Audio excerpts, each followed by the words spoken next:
What's up, internet?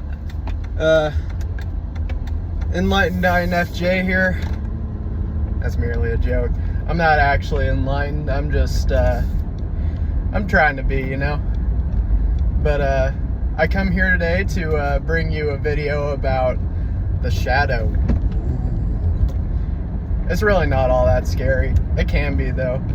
The shadow is something that, creates wisdom. It creates maturity. It creates a lot of things. It can also create a lot of depression, as I'm sure a lot of INFJs have experienced with, you know, FI.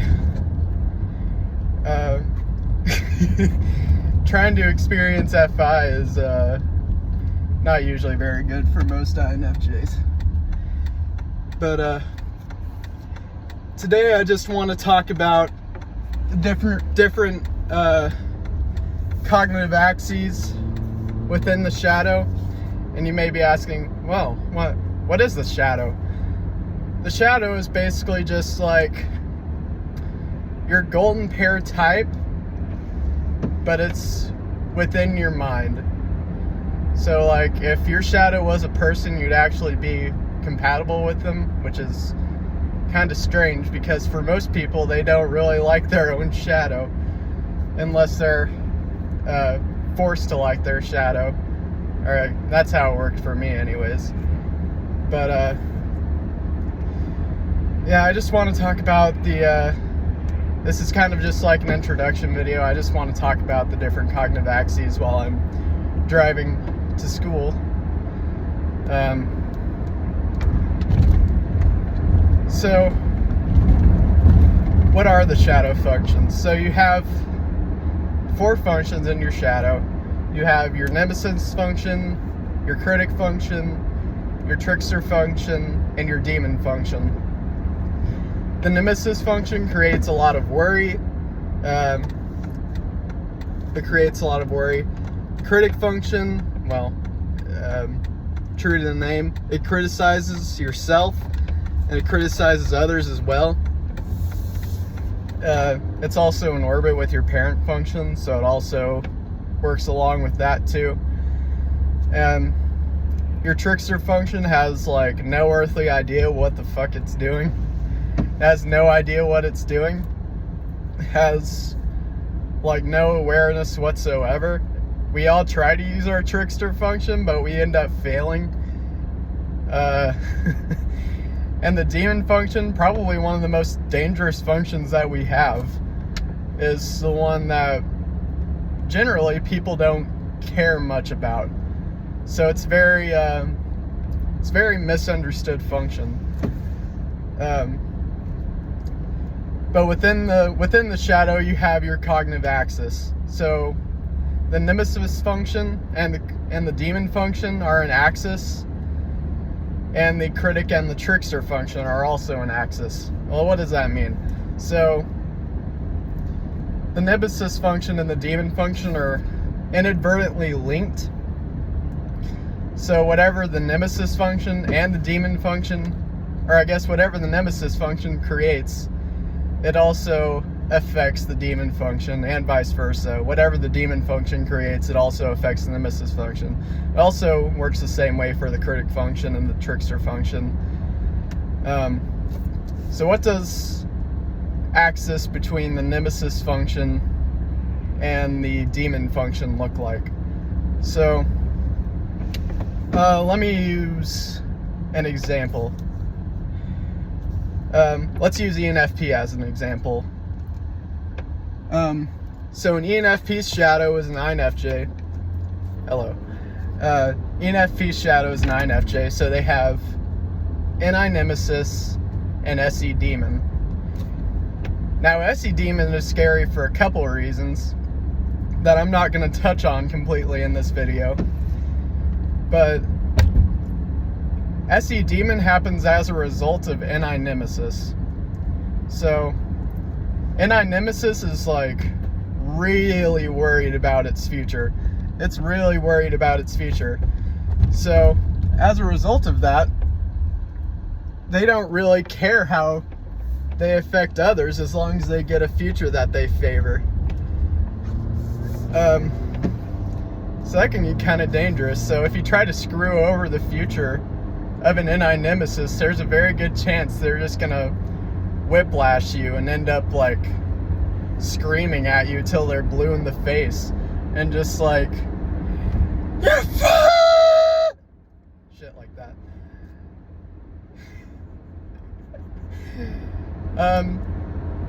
I've never had the luxury of doing that to an NI nemesis.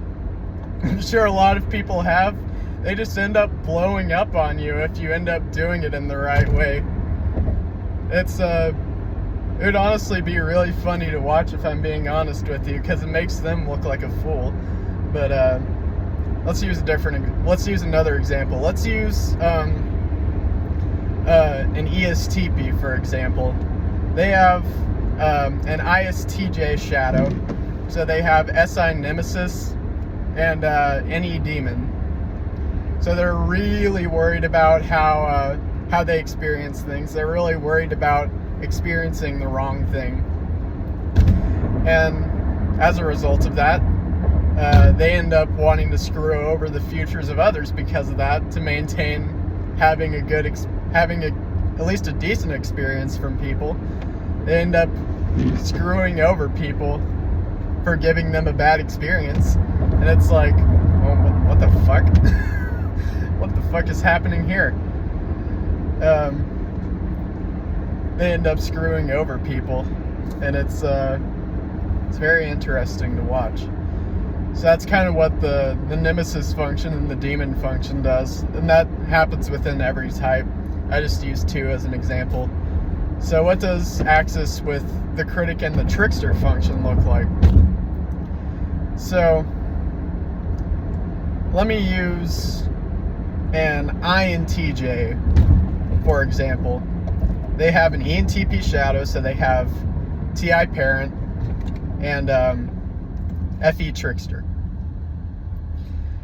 So they basically walk around thinking that they're stupid all the time, even though they're like really, really effing smart. And they have like no social awareness. It's honestly really funny, because when it's paired with like their SE inferior sarcasm, it's honestly, it's funny to listen to. It's funny to watch them work sometimes. That's besides the point. So they walk around thinking that they're stupid, and they have like no social awareness. They have no clue how people feel about them. You can hear the lovely train pulling through my town as of right now. They have no clue what people feel about them. And that's honestly probably the main reason why they think they're stupid in the first place. They don't ask people how they feel about them, how they feel about their intelligence. If they just ask like an FITE user or something, they'd probably actually tell them that they're smart. And it's like, well, there's no reason to think that you're stupid when you could just go to an FITE user and just basically verify with TI, with your TI critic, to see if people actually think you're stupid or not. And 9 times out of 10, that's not actually the case. Well, there are some people that'll probably think you're stupid. Those people don't really understand how you work, though. I try to understand how INTJs work, because they're just as misunderstood as INFJs 9 times out of 10. So I try not to alienate them, even though they're, triple pragmatic, and they kind of go against the grain most of the time. But no, I mean, they have no awareness of what people feel about them, so they don't really have any idea if they're actually smart or not. But they actually just walk around believing that they're stupid. And I don't know. I don't agree with that. But that's how it works. So let's use another type as an example for this critic to trickster relationship. Let's use an ENTP, for example. They have an INTJ shadow, so they have TE critic and FI trickster, which basically means they alienate people because they think they're stupid. They basically stupid zone everyone, and then they have like no concept of how they feel, or any concept of morals. And if they had any concept of how they feel, they wouldn't be stupid zoning everyone. They just they ended up criticizing everyone for their intelligence, and then they wonder why people don't like them. It's like, well, that's your fucking reason right there. The reason why no one likes you is because you're alienating everyone for being stupid. And if you actually understood how you felt for once, if you actually tried to master your FI trickster, if you actually tried to understand how you feel, you wouldn't be alienating everyone for being stupid, and you'd actually be a likable person.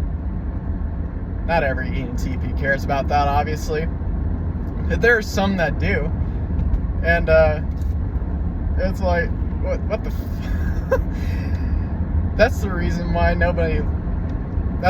why you think no one likes you, is because you have TE critic and you're just alienating everyone because you think they're stupid.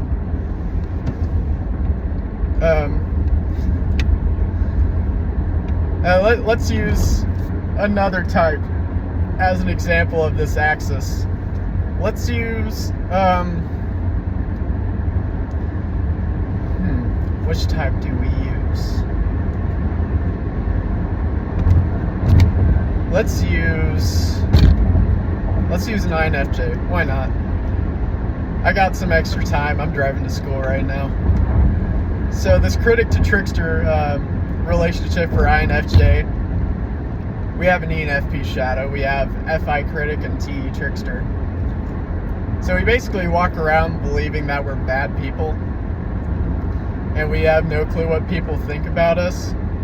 And I'm honestly completely happy not knowing what people actually think about me, because I can just be blissfully unaware.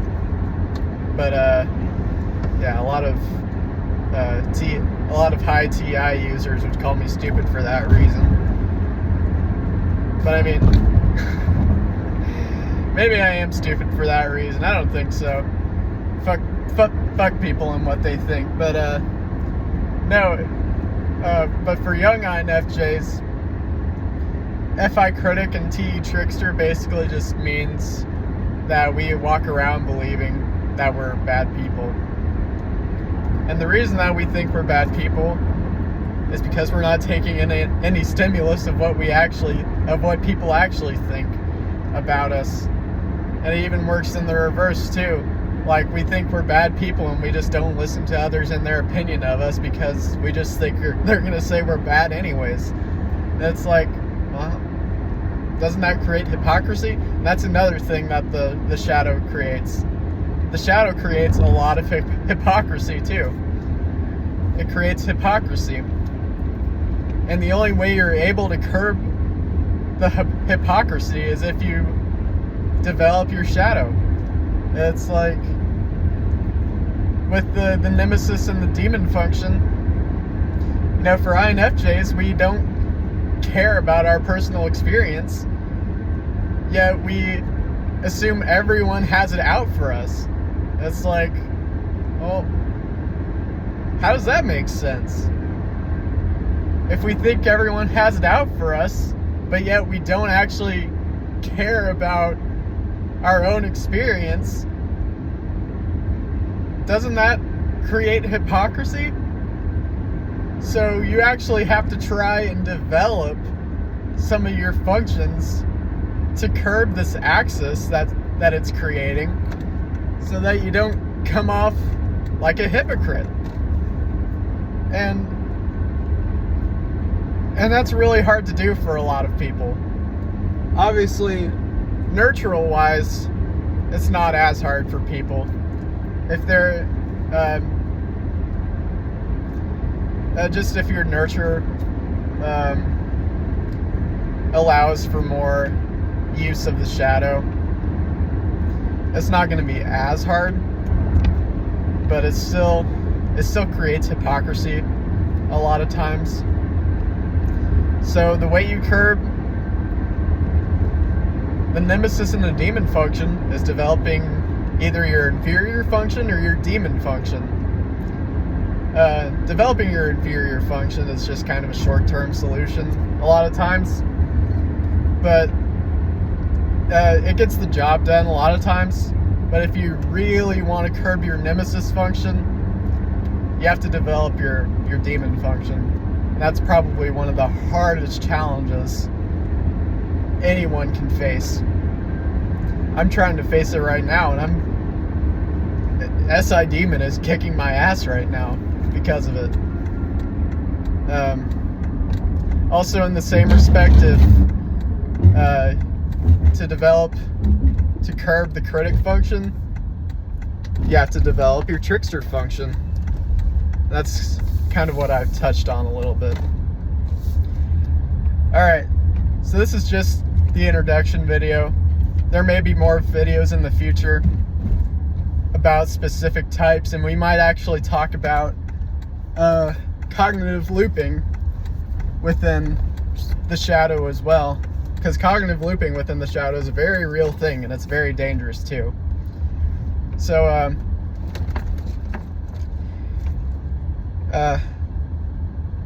thank you for watching. I'm at school now. See you later.